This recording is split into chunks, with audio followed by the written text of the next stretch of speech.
Hello दोस्तों, मदरसन सुमी जिसका अभी नाम संवर्धना मदरसन इंटरनेशनल है, उसके बारे में बात करेंगे। बोनस कंपनी देने जा रही है, उसको हम समझेंगे। साथ साथ रिजल्ट्स और डिटेल्स क्या क्या आपको जाननी चाहिए, सब कुछ इस वीडियो में जानने वाले हैं। तो अगस्त 16 को मदरसन सुमी, जो अभी नाम संवर्धना मदरसन है, अगस्त 16 को बोनस डिक्लेयर करने जा रही है। बोनस की जब हम बात कर रहे हैं तो ये पहला बोनस होगा डीमर्जर के बाद। तो दोस्तों, एक और कंपनी है मदरसन सुमी वायरिंग करके, तो जनवरी के महीने में डीमर्जर हुआ था। उसका भी स्टॉक आपको 70, 75, 80 के आसपास आपको देखने को मिलेगा।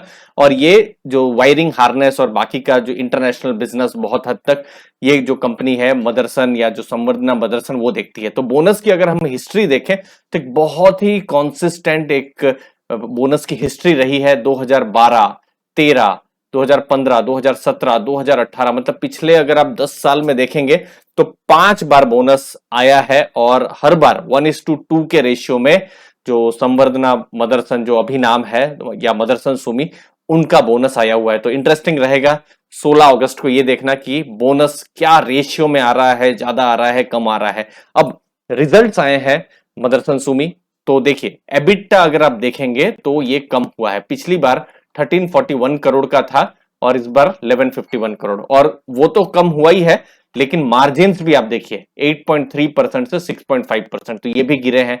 और इसका प्रभाव आपको प्रॉफिट्स में भी देखने को मिलेगा। प्रॉफिट भी ऑलमोस्ट हमको यहाँ पर बहुत ही गिरता हुआ यहाँ पर नजर आ रहा है। 211 करोड़ का प्रॉफिट था पिछले साल अप्रैल से जून 2021 में, और इस बार आप देखेंगे 141 करोड़ का आपको प्रॉफिट आपको देखने को मिला है। तो प्रॉफिट भी गिरा है, मार्जिन भी गिरा है, लेकिन ये कोई सरप्राइजिंग भी नहीं है कि ये क्यों गिरा हुआ है, क्योंकि जियोपॉलिटिकल रिस्क है। और ऑटो एंसिलरी का इनका जो बिजनेस है, चाहे वो वायरिंग हार्नेस, ये सब जो बिजनेसेस हैं, तो बाहर, इंडिया के बाहर बहुत सारी फैक्ट्रीज है। तो जियोपॉलिटिकल इश्यूज बहुत सारे हैं, जैसे रशिया रशिया यूक्रेन का इश्यूज है, तो उसके कारण से आप देख सकते हैं यूरोप में व्हीकल्स हैं, उसकी डिमांड घटी है। आप देख सकते हैं यहाँ पर कॉमर्शियल व्हीकल्स का नेगेटिव हो गया है डिमांड। तो ये एक इंपॉर्टेंट पैरामीटर है। नॉर्थ अमेरिका में आप देखेंगे वहां ग्रोथ बिल्कुल ना के बराबर है। चाइना में नेगेटिव ग्रोथ आपको देखने को मिलेगा। एक इंडिया ही है जहां पर एक्चुअली में थोड़ा बहुत ग्रोथ हो रहा है, बट इंडिया के बाहर आप यूरोप, अमेरिका, चाइना, कहीं पर भी देखेंगे बिल्कुल आपको negative growth year on year, मतलब ये जो लाल कलर है ईयर ऑन ईयर 31% का, जैसे कॉमर्शियल व्हीकल का नेगेटिव ग्रोथ है। और क्वार्टर ऑन क्वार्टर भी आपको ग्रोथ देखने को मिलेगा। बाकी लाइट व्हीकल्स में भी आपको ग्रोथ देखने को नहीं मिलेगा।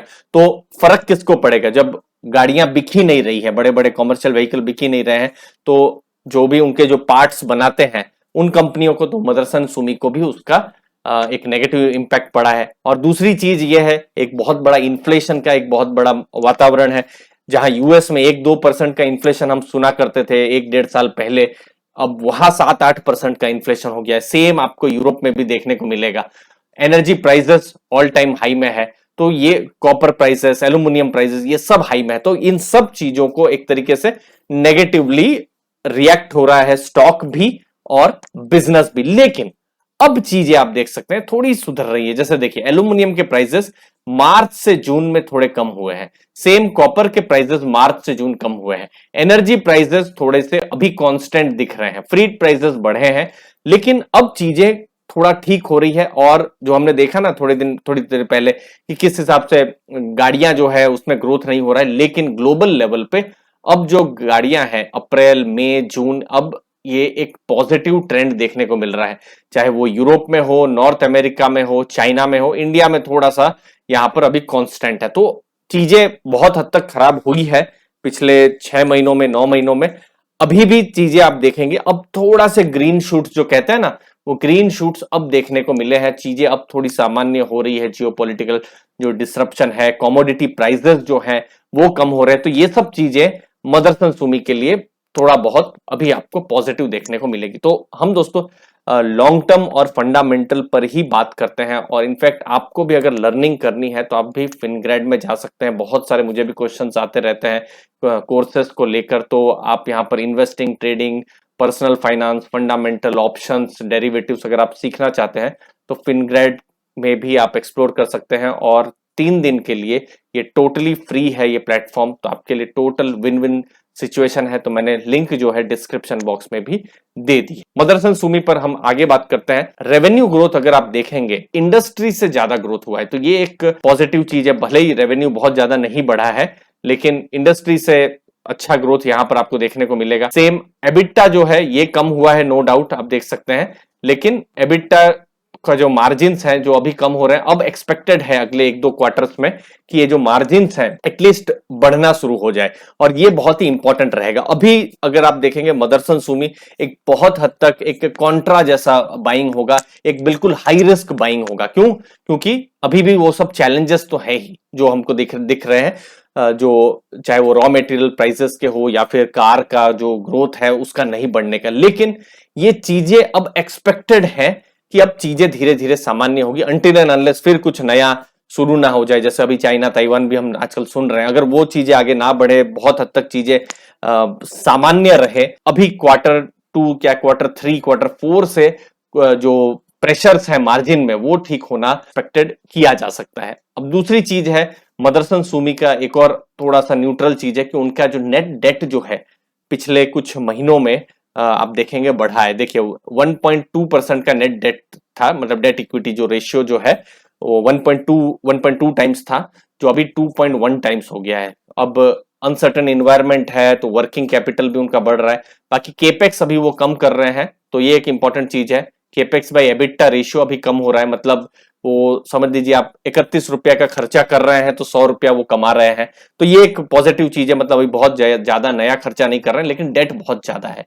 तो ओवरऑल आप देखेंगे तो एक बहुत ही एक मिक्स्ड सिचुएशन है, जहां कुछ चीजें अभी अच्छी हो रही है, लेकिन अभी भी रिस्क जो है बिजनेस को लेकर आपको थोड़ा ज्यादा देखने को मिलेगा। लेकिन ऐसे माहौल में भी कंपनी एक बोनस लेकर आ रही है, इसको एक बिल्कुल पॉजिटिव साइन माना जा सकता है, नंबर 1।